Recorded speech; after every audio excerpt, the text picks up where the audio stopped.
Bonjour à toutes, bonjour à tous. On est aujourd'hui le mardi 4 novembre 2025, évidemment. Alors c'est marrant parce que je dis évidemment, mais peut-être que certaines personnes écouteront ce podcast en 2026 ou en 2027 ou peut-être même en 2030. 5 ans après, on peut toujours écouter un podcast. Donc si vous m'écoutez en 2030, bienvenue à vous. Vous aurez 5 ans de podcast à rattraper, à écouter pour améliorer votre français. Enfin bon, c'est pas de ça que je voulais vous parler aujourd'hui. Aujourd'hui, on fait une nouvelle expression française, bien sûr. Il n'y a pas de problème, il n'y a que des solutions. Je vous parlerai de ça tout à l'heure, mais d'abord, je voulais vous parler un peu d'un livre que je suis en train d'enregistrer, et le premier chapitre va sortir demain sur mon site Patreon. En ce moment, sur YouTube, toutes les semaines, je sors 2 chapitres du Petit Prince. Ce livre, je l'avais déjà mis en ligne sur mon site Patreon il y a plusieurs mois. Eh bien, à partir de demain, donc à partir du mercredi 5 novembre, et à raison de 2 chapitres par semaine, pour mes abonnés Patreon, vous pourrez écouter et lire en même temps un livre de Jules Verne qui s'appelle « Voyage au centre de la Terre ». Ce livre, je le mettrai sur YouTube, peut-être au printemps ou dans plusieurs mois, pour donner justement la priorité à mes abonnés Patreon. En tout cas, ce livre de Jules Verne, il est très intéressant. Il est très sympa. Je l'avais lu quand j'étais adolescent, quand j'étais plus jeune, et ça m'avait beaucoup plu. Et quand j'ai cherché quel livre je pourrais enregistrer, quel livre je pourrais lire pour vous aider à apprendre du français, eh bien j'ai pensé à Jules Verne. Jules Verne, c'est un auteur français très connu qui a écrit beaucoup de livres d'aventures, beaucoup de livres fantastiques. Au début, je voulais enregistrer 20 000 lieues sous les mers. Je pense que c'est le livre de Jules Verne le plus connu, mais ce livre est vraiment très gros. Il y a beaucoup de pages, et je pense que ça aurait fait trop long à lire. Surtout pour vous, à écouter. Donc j'ai choisi un livre de Jules Verne qui était très connu aussi, qui s'appelle « Voyage au centre de la Terre », mais qui est un peu plus court. Alors, il y a tout de même 45 chapitres, donc ce n'est pas très court, c'est plus long que Le Petit Prince par exemple. Donc 45 chapitres à 2 chapitres par semaine, ça fait à peu près 22 semaines, donc à peu près 5 mois, novembre, décembre, janvier, février, mars. Donc j'aurai fini de le mettre en ligne sur Patreon en avril. Et je pense que je le mettrai sur YouTube après, vers le mois de mai. Donc ce livre, c'est un livre d'aventure. Vous pouvez, je pense, alors je ne connais pas votre niveau à tous, mais si vous écoutez ce podcast, c'est que je pense que vous avez un niveau intermédiaire ou avancé. Et donc je pense que ce livre peut vous aider à apprendre des nouveaux mots en français et surtout, comme d'habitude, toujours à écouter du français. Écouter, là en l'occurrence, un livre en français. Peut-être même que ce livre, vous l'avez déjà lu dans votre langue. C'est un livre de Jules Verne qui a été traduit dans beaucoup de langues. Et donc peut-être que, quand vous étiez plus jeune, ou peut-être qu'en ce moment, vous êtes en train de lire ce livre. Ça serait une belle coïncidence, mais c'est possible. Donc je vous répète, à partir de demain, 5 novembre, sur mon site Patreon, Jules Verne, Voyage au centre de la Terre. Ça sera le chapitre 1, donc le premier chapitre, jusqu'en avril. À partir du mois de mai, je mettrai ce livre en ligne sur YouTube pour tous mes autres abonnés. Et à partir du mois de mai, sur Patreon, je mettrai un nouveau livre en ligne disponible. Je vais faire le même principe que j'ai fait sur YouTube. Vous avez donc le livre à écouter avec ma voix et vous avez sur l'écran les pages du livre qui s'affichent. Comme ça, vous pouvez et lire et écouter en même temps. Ça, c'est une bonne méthode d'apprentissage également, de lire un livre en écoutant ou d'écouter en lisant. Les deux sont possibles. Donc en ce moment, à partir de demain, sur mon site Patreon, Jules Verne, Voyage au centre de la Terre, et en ce moment sur YouTube, 2 chapitres par semaine du Petit Prince. Bien, maintenant que je vous ai dit tout ça, maintenant que je vous ai expliqué un peu ce nouveau projet, ou plutôt ce nouveau livre qui va sortir, je peux vous parler de l'expression du jour. Il n'y a pas de problème, il n'y a que des solutions. Alors, je l'ai écrit sur l'image du podcast avec Y''A. J'ai fait exprès de contracter la vraie forme grammaticale. Si on veut l'écrire correctement en bon français, il faudrait dire ou il faudrait écrire « Il n'y a pas de problème, il n'y a que des solutions ».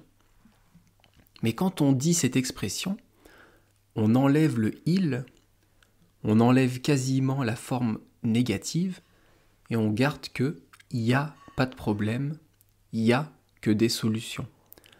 On dit vraiment « y » et « a » comme si ces 2 lettres étaient attachées. Ce n'est pas « il a pas de problème », c'est « il n'y a pas de problème ». Il n'y a pas de problème. Il n'y a que des solutions. Alors, donc je vous disais, la vraie forme grammaticale, c'est « il n'y a pas de problème ». Il n'y a pas, on a ici la marque de la négation, avec le N' et le pas. Et ensuite, on a le mot « problème ». Des problèmes, c'est quelque chose qu'on n'arrive pas à faire, qu'on n'arrive pas à résoudre. Ça peut être dans tous les aspects de la société. Vous pouvez avoir un problème, je ne sais pas, à la maison, si vous essayez de construire un meuble. Vous pouvez avoir un problème en cuisinant. Vous n'arrivez pas à faire un bon gâteau. Ça, c'est un problème. Vous pouvez avoir un problème au boulot. J'ai un problème, je n'arrive pas à faire ce dossier correctement. Il y a des problèmes dans tous les aspects de la vie. Mais dans cette expression, on nous dit qu'il n'y a pas de problème. Il n'y a que des solutions. Il n'y a que, ça veut dire que on va trouver uniquement des solutions. On ne trouvera pas de problème, on ne trouvera que des solutions.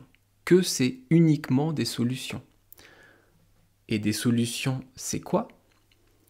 Des solutions, c'est la façon dont vous allez résoudre le problème. C'est la façon dont vous allez arriver à faire quelque chose, à produire quelque chose, à résoudre le problème. On va reprendre l'exemple de la construction d'un meuble chez vous. Si vous avez un problème pour construire quelque chose, pour faire un meuble, bien vous pouvez peut-être aller voir sur Internet un tuto sur YouTube ou ailleurs qui vous proposera une solution où vous allez trouver comment construire ce meuble. Si on reprend l'exemple du gâteau que vous n'arrivez pas à faire, vous pouvez regarder dans un livre de cuisine et vous trouverez dans ce livre la solution pour faire un bon gâteau. Peut-être que vous aviez oublié de mettre des œufs, ou peut-être qu'il n'y avait pas assez de beurre. Ça, ce sont des solutions. Donc dans cette expression, on nous dit il n'y a pas de problème, il n'y a que des solutions. C'est quoi le sens de cette expression? À quel moment on peut l'utiliser? Cette expression, en fait, elle veut dire qu'il faut penser positivement. Il faut penser de façon positive. Il faut croire, il faut essayer, il faut penser qu'on va résoudre le problème rapidement, qu'on peut arriver à résoudre ce problème. En fait, cette expression, elle nous dit qu'il ne faut pas penser aux difficultés, mais il faut penser à comment on va s'en sortir, comment on va résoudre ces difficultés, comment est-ce qu'on va avancer. En fait, cette expression, c'est penser de façon positive. Si vous êtes au travail, comme je vous disais tout à l'heure, et que vous n'arrivez pas à faire un dossier correctement, vous devez rendre un dossier à votre patron, mais vous n'arrivez pas à produire ce dossier pour qu'il soit correct. Eh bien, un collègue pourra vous aider. Peut-être que ce collègue va venir vous voir et il vous dira « Écoute, il n'y a pas de problème, il n'y a que des solutions. Dis-moi ce qui se passe et on va résoudre le problème. » En vous disant ça, il dit qu'il va vous aider, qu'il va vous proposer peut-être une vision, vous proposer quelque chose que vous n'aviez pas vu, que vous n'aviez pas compris. Peut-être que vous êtes en âge, j'ai ma fourche à languer, ma langue à fourcher. Je recommence. Peut-être que vous êtes en âge d'avoir des enfants, peut-être que vous en avez déjà, et vous devez aider votre fils ou votre fille qui n'arrive pas à résoudre un problème de mathématiques. Il fait ses devoirs ou elle fait ses devoirs à la maison et elle galère. Elle n'arrive pas à faire son exercice de maths.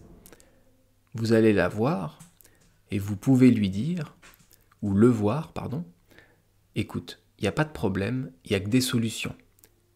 Montre-moi ton exercice et on va le faire ensemble. Je vais t'aider à comprendre, je vais t'aider à le résoudre. En disant il n'y a pas de problème, il n'y a que des solutions, vous aurez dit à votre fils ou à votre fille, je vais t'aider, tu vas t'en sortir, allez, ne perds pas espoir. Donc vous voyez, c'est une façon positive de penser. Et cette expression, en fait, au départ, c'est une citation. Une citation, c'est un auteur qui a inventé cette phrase. Et cette phrase, elle a été inventée, elle a été écrite par un auteur français qui s'appelait, ou qui s'appelle, comme on veut, André Gide. Il n'est pas très connu des étrangers, il est assez connu des Français, et il a écrit pas mal de bouquins. Il est né au 19e siècle, mais il est mort au 20e siècle. Il est mort en 1951. Donc c'est assez récent. Alors oui, c'était il y a 75 ans, mais à l'échelle de la France, à l'échelle de l'Europe, des pays du monde, c'est assez récent. Et cette phrase qu'il a inventée, cette citation qu'il a dite, qu'il a écrite, elle est devenue tellement commune que c'est devenu une expression. Et la citation de base, c'est « Il n'y a pas de problème, il n'y a que des solutions. L'esprit de l'homme invente ensuite le problème, il voit les problèmes partout. En disant ça, André Gide, donc cet auteur, nous dit que l'homme voit les choses d'une façon négative. Il voit plutôt les problèmes que les solutions. Alors que André Gide nous dit des problèmes, il n'y en a pas, mais les solutions existent. Donc c'est une phrase poétique, c'est une phrase intelligente pour dire qu'il faut voir la vie positivement, qu'il faut essayer de comprendre ce qui ne va pas pour que ça aille mieux, plutôt que de rester bloqué sur les problèmes. Donc l'expression du jour, la citation du jour, il n'y a pas de problème, il n'y a que des solutions.